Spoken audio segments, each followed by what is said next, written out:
Hey guys, today we're going to talk about prayers for healing. There's a lot of misinformation out there about healing, faith healing, that sort of thing. Maybe you've seen people on TV praying over people and you're wondering, does that really happen? Is that even biblical? Are we supposed to pray for healing? Well, today we're going to take a look at 5 Bible verses on the subject, and we're going to draw out 5 really important truths that you can take to the bank. Number 1, Jesus has the power to heal anyone at any time. We see in Matthew chapter 9, verse 35, Jesus traveled through all the towns and villages of the area, and it says that he healed every kind of disease and illness. The truth is that the same Jesus who walked the earth 2,000 years ago is alive and well. He reigns with the Father in heaven. And the power that he had while he was on earth is the same power that he has today. So you can take it to the bank. Jesus has the power to heal. And so if you need healing, your hope can be found in Jesus. Now, how does he do it? Number 2, God created all things simply by speaking, and he can heal by that same powerful word. In Matthew 8:8, a desperate man came to Jesus asking for healing for one of his servants. And he said, "Lord, I'm not worthy to have you come into my home." He said, "Just say the word from where you are, and my servant will be healed." If you read that passage for yourself, you'll see that Jesus commended this guy for his great faith. See, this man understood the authority that God has. God spoke the whole world into existence. It wasn't hard for him at all because he's the creator of all things. He's the God of the universe.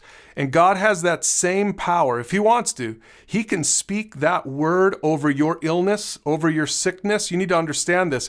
And if he speaks that word of healing, you're going to be healed. And so don't come to God with fear and intimidation. See, through the work of Jesus on the cross, we have permission to boldly ask for healing. Hebrews 4:16 says, "Let us come boldly to the throne of our gracious God.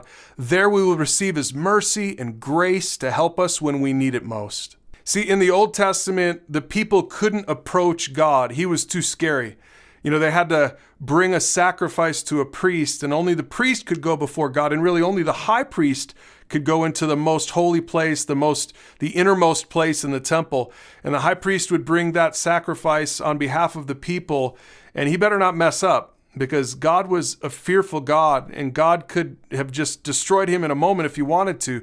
But see, what the author of Hebrews is saying is that because of what Jesus did on the cross, we all have access to God, and we can bring our requests to God with boldness and with confidence, and we don't have to be afraid. But we do have to remember this 4th truth.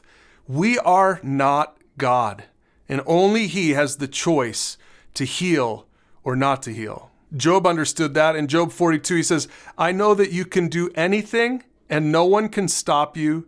He says, "You asked, 'Who is this that questions my wisdom with such ignorance?' And Job admits, 'It is I, and I was talking about things I knew nothing about, things far too wonderful for me."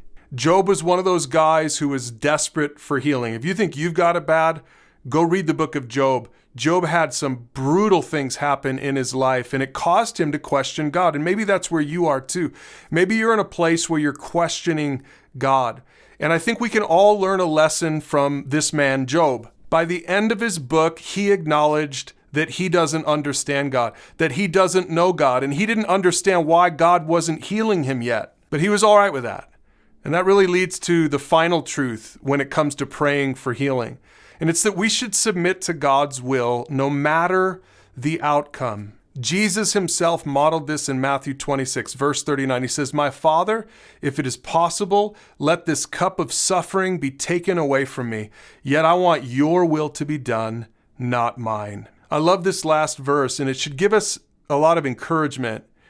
Jesus was saying these words, praying this prayer to the Father right before he went to the cross.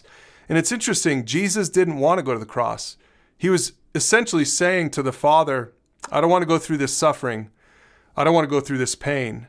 And maybe again, that's what you're saying, either on your behalf or on behalf of someone that you're praying for healing over. At the end of the day, you should do these 5 things. You should pray with boldness. You should know that God can heal through the power of Jesus and just with a single word. But at the end of the day, it's important for us to have the heart of Jesus, that Jesus said, look, I want your will to be done, not mine.